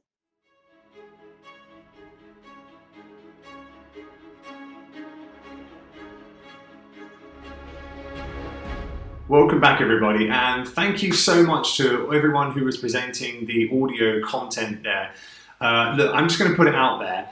Is 2021 potentially the year of audio after everything that you've just seen and heard there around audio? I thought it was incredibly interesting to see how we're building creative authoring tools directly into the platform which you're already planning and buying your media in DV360. And I thought it was so impressive to see what's going on from YouTube as they think about audio formats from a publisher which we already know and love as users and marketers, and also how they're thinking differently about coming into the audio market with an auction-based format, as well as already supporting deals when we think about that audio is largely transacted by deals today in the programmatic environment. So I think we've kind of taken you on a little bit of a journey here. We've gone from planning at the beginning of the campaign process through to the user who may be engaging with their phone or their device around advanced TV, to how they may be out and about in the street listening to audio content as you can find them in new moments, and thinking about as they're out and about in the street, they may come across billboards, and that takes us into our next topic, which is digital out of home. So I'm not going to kick us off from this section, but I will be presenting some of the content later on. Firstly, I'm going to start with Kate from JCDecaux and then Gavin from VIOOH, who are going to really set the scene around the customer benefit of out of home. And I'm going to give you a little bit more detail in a moment about what we're doing specifically in DV360 in out of home. So with that, I'll hand you over to Kate.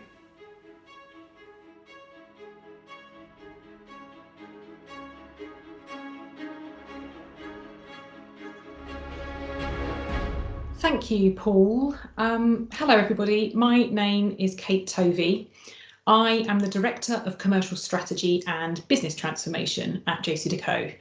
So I'm going to spend 5 minutes talking to you about the value and benefit that out of home can bring and how we hope to help you make the most of your media spend. I'll start by giving a brief introduction to our business. JCDecaux is the only international outdoor company that is exclusively dedicated to out-of-home advertising. So we're very proud of the expertise that we have built up over the past 50 years in understanding global cities and their populations. We operate in a variety of different markets and environments, ranging from high streets and bus stops to transport hubs and airports, to shopping destinations and busy arterial routes. Now, as media consumption is becoming more fragmented, out of home remains a key medium that surrounds audiences in their everyday environments. Our increasingly sophisticated audience measurement systems show that we are one of the last remaining true broadcast channels, with out of home as a whole typically reaching about 98% of the UK population every week in the UK. Now, as with other channels, we have, of course, felt the impact of COVID, more strongly in some environments than others. It is, however, really reassuring to note our live audience are showing that in the UK, across some environments, we are back to 80, even 90% of pre-COVID audience levels.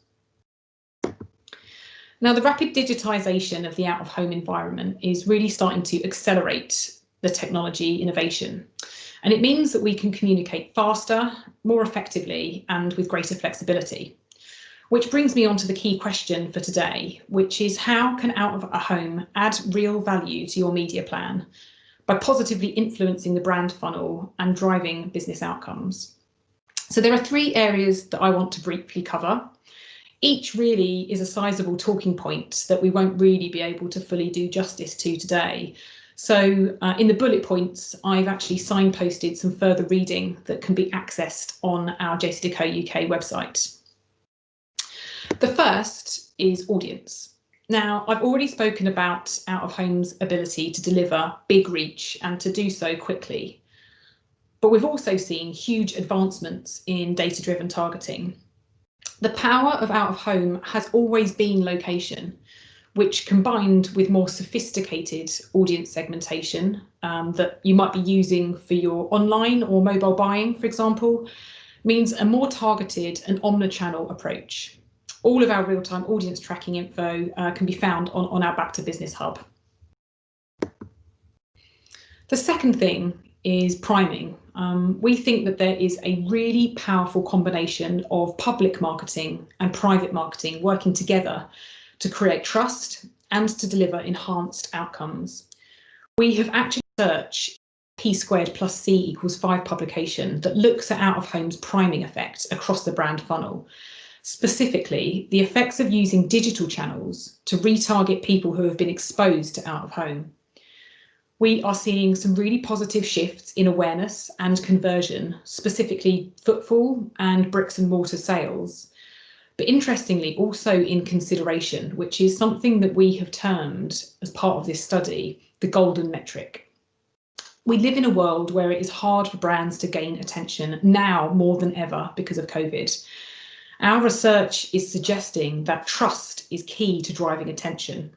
And with out-of-home being in the public domain, it offers perhaps a bit of a shortcut to gaining that trust, which then primes audiences before they're exposed to other digital activations online. Finally, I want to talk about creativity. The creative concepts that exist in online and the best practice that you're also out of home. Context is really important.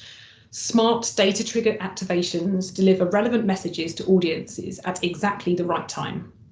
So whether you're reacting to weather, as Starbucks have very effectively done here in this picture, or pushing different products at times of day, or perhaps even tapping into different moments, moods and mindsets. All of this means that we can reach audiences in a more engaging and contextually relevant way. I've already mentioned that attention is a limited resource because we live in an age of information overload. And our latest neuroscience studies are telling us that more attention equals better effectiveness by helping people through the funnel from awareness to conversion and driving these really strong business outcomes. So now I'm going to hand over to Gavin, who is here on behalf of our SSP VIOOH, and he'll talk to you through the specific programmatic opportunity in a little bit more detail.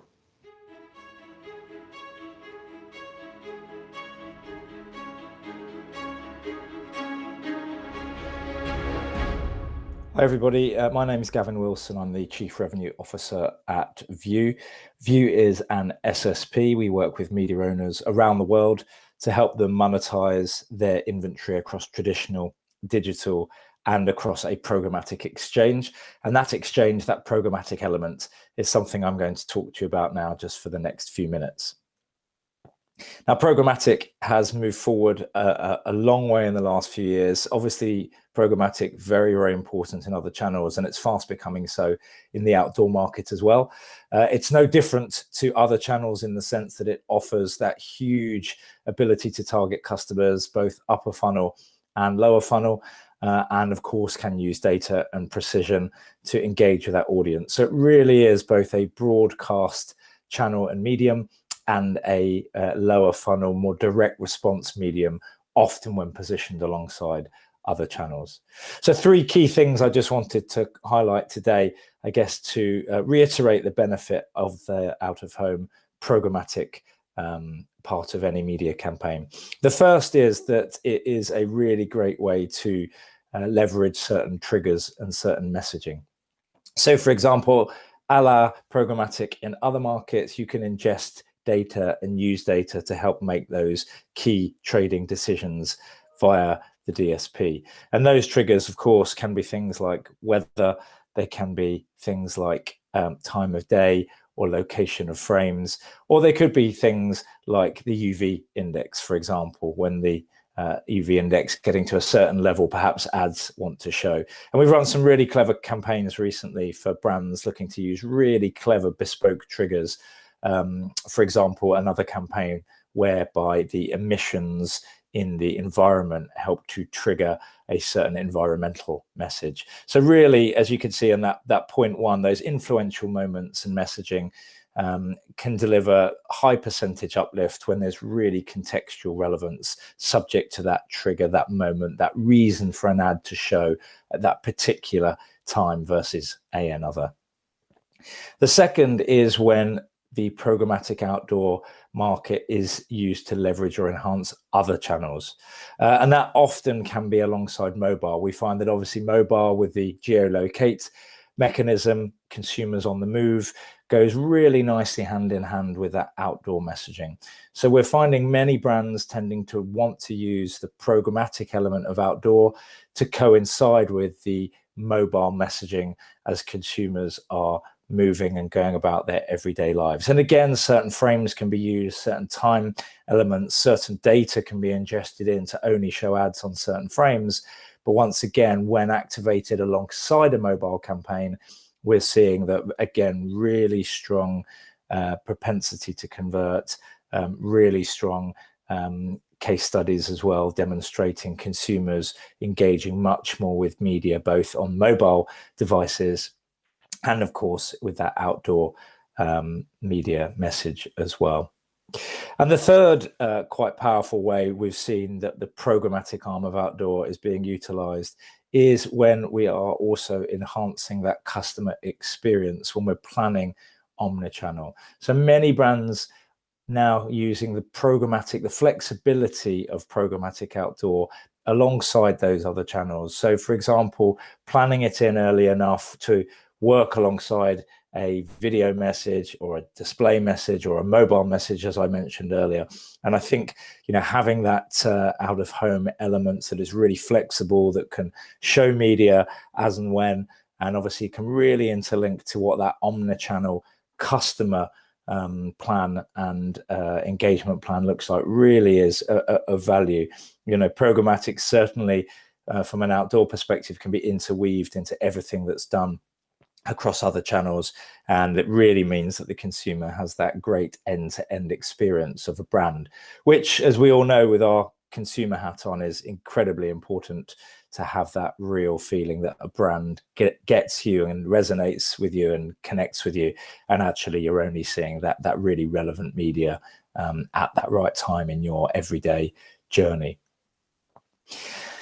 I also just wanted to highlight two final things that I think that programmatic in the outdoor market really is offering. There's a real convenience factor. There is in other channels, of course, but in the programmatic outdoor arena, the ability to trade, very simplistically, very, very kind of up to that moment, up to that mindset. In a COVID climate, of course, that's really important to have flexibility.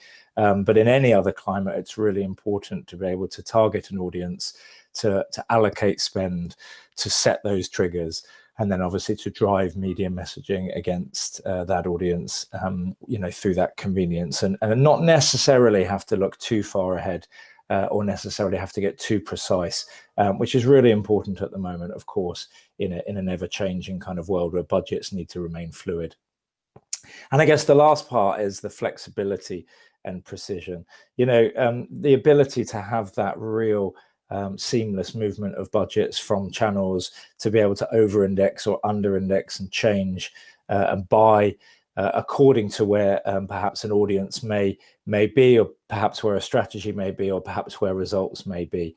And we're finding in the programmatic outdoor market a lot of control tests now, a lot of kind of A/B tests, and a lot of methodology now that allows to really understand the uplift of audiences, whether that be going into stores or allocating or consumers looking to kind of develop a service or interact with a service. And that really is something that can be tracked, and that precision added with that flexibility really ensures that whatever those triggers are that you set via your DSP, then actually you can really monitor and measure customers against those.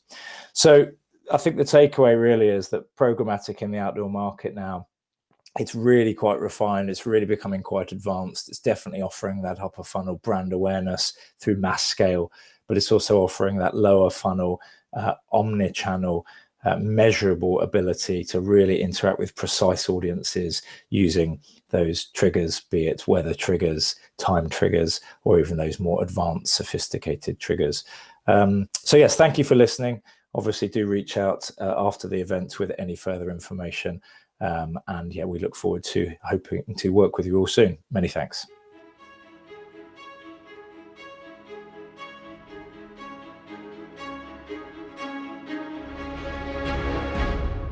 Hello everyone, thank you so much to Kate from JCDecaux, who really set the scene there as to why out of home is a really important medium for us to be considering in our marketing plans and the benefits of the out of home medium to our marketing.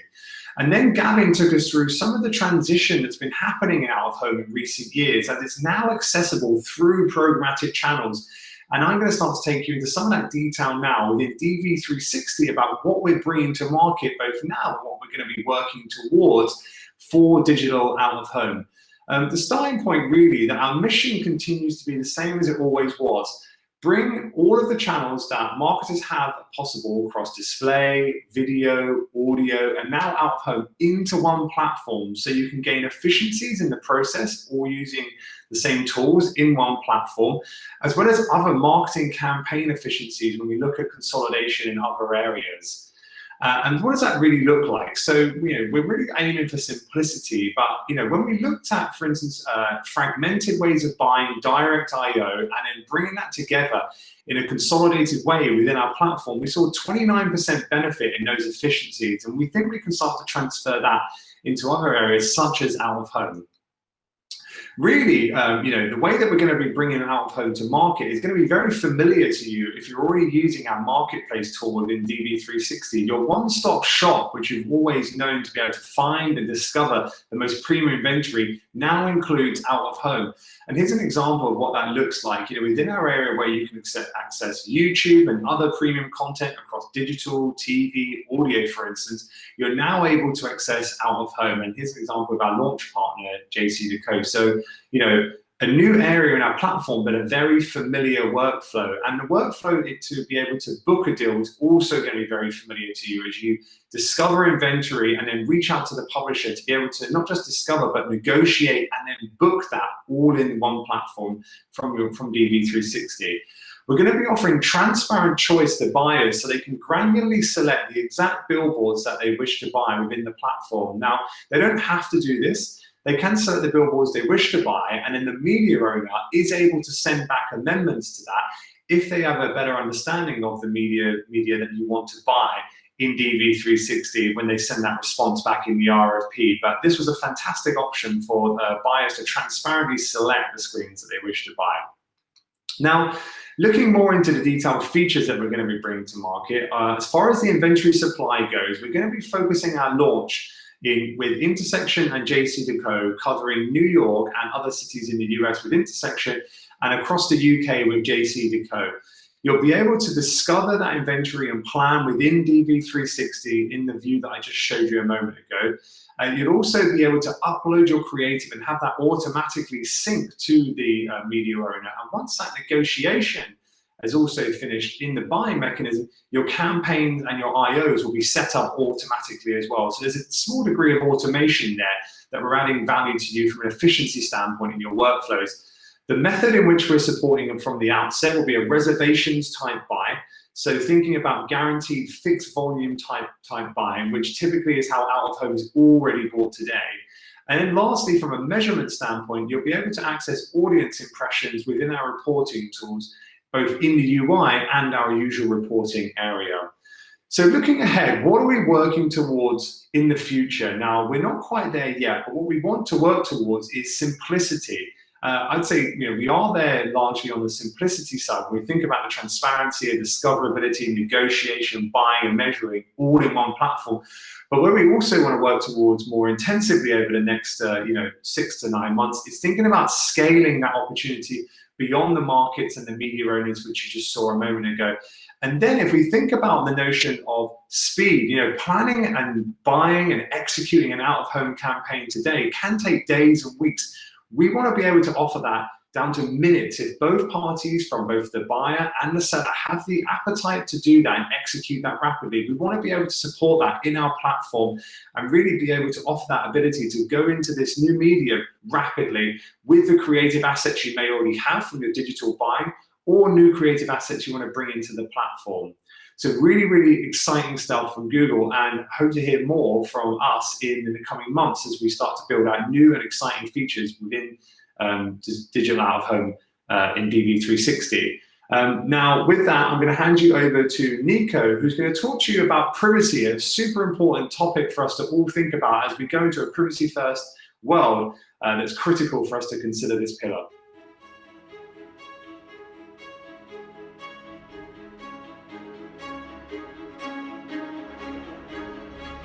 Thank you, Paul. Hello, everyone. My name is Nicola Roviaro, and I'm responsible for data privacy across EMEA, with a focus on our advertising solution. As you've heard today, the digital advertising ecosystem is changing very rapidly. Evolving user expectations for privacy are at the root of this change. Users are becoming increasingly concerned about the privacy and security of their data online. And this is what drives the massive regulatory and technological shift happening. Before the pandemic, the pace of change was already fast. COVID-19 catalyzed existing patterns. As an example, searches for online privacy have grown globally by more than 50% year over year when comparing April until June 2020 to the same time in 2019.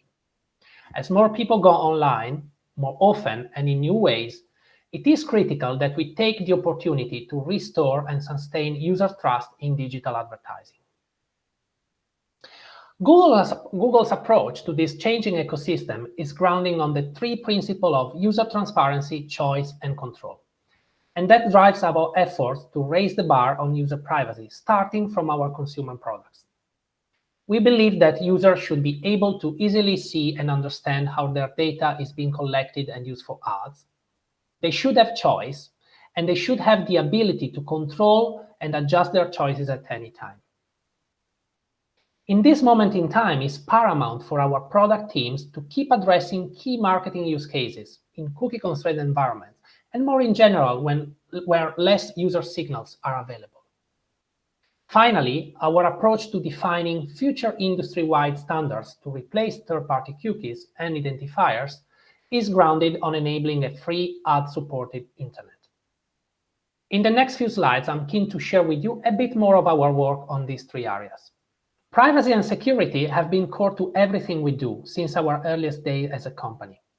My Account is the one-stop destination where you can manage your privacy and security to make Google products work better for you, including managing your ad personalization settings and choose to auto-delete your data after a specific period of time.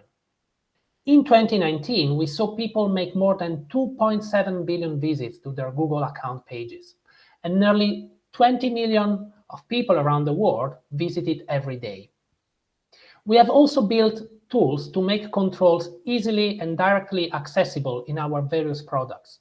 As an example, we have expanded incognito mode across our apps and launched various auto-delete tools accessible via one click or one tap. Looking at our advertising platform, we are committed to helping marketers and publishers achieve their goals with less user signals available, delivering relevant ads and measuring campaign investment, leveraging machine learning and automation. On the measurement side, we are investing in privacy-centric, cloud-based infrastructures that allows customers to join their first-party data with data coming from their Google advertising campaigns. and better understand the impact of their paid media on their specific business and marketing objectives. And more in general, you will see new features coming in our ads product to leverage first-party collected data. Third pillar of our approach is continuing to enable a safe, free ad-supported internet. This includes developing new technologies, privacy-preserving alternatives to third-party cookies and similar identifiers, which have become obsolete technologies. In late 2019, our Chrome teams put forward a series of proposals called Privacy Sandbox to seek for industry-wide collaboration to design, launch, and scale new ways of addressing common marketing and security use cases. For example, relying on cohort of users with similar browsing interests. We have been very pleased to see a lot of collaboration from industry players already in developing this proposal, including companies such as Criteo, RTB House, and others. Some of these proposals have already moved to an open trial stage. If you haven't done it yet, check out our Chromium blog post for more details. In parallel to developing Chrome's Privacy Sandbox proposal, we are also working with industry bodies like the IAB Tech Lab, REARC, and many others around the world to develop standards and solutions that work for everyone. There are no silver bullets on how the future will look like. This is a large and complex problem that requires a multifaceted response from tech bodies, tech standard bodies, browsers, operating systems, publishers, advertisers, and tech platforms. In summary, the ads ecosystem is evolving rapidly and challenging established methods of ads targeting and measurement. Google will continue to build for a privacy-focused future and is committed to offer you high-capacity infrastructures, safeguards to keep user data secure, and future-proof ad solutions built for new frontiers of digital marketing. So join us in shaping this new era. Thank you for listening to me today, and I'll now hand over to Paul Cox to wrap up today's session.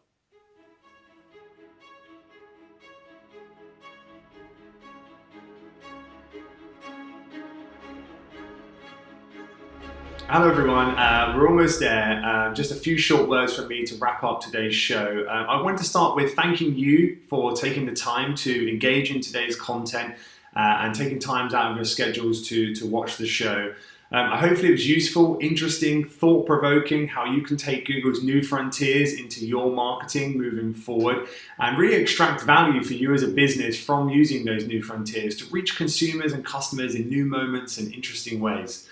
I also wanted to thank the content producers for all that they've done in producing the content that you saw today and connecting them all in virtually, globally, inside and outside of Google. I think we did a good job of that. You'll be the judge.